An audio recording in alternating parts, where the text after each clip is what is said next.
I'm here today at the former Mardy Colliery site in the Rhondda Fach to investigate reports of a sighting of a monster, the Mardy monster, no less. Now, I've been told it's quite unique to this site here, and I'm looking forward to investigating.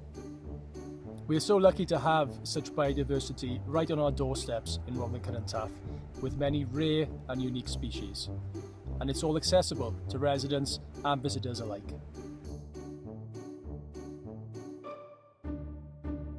So unfortunately, I was unable to find the Mardy monster here today, but I've been out walking in the hills, the sun has been shining, and I've certainly got plenty of air in my lungs.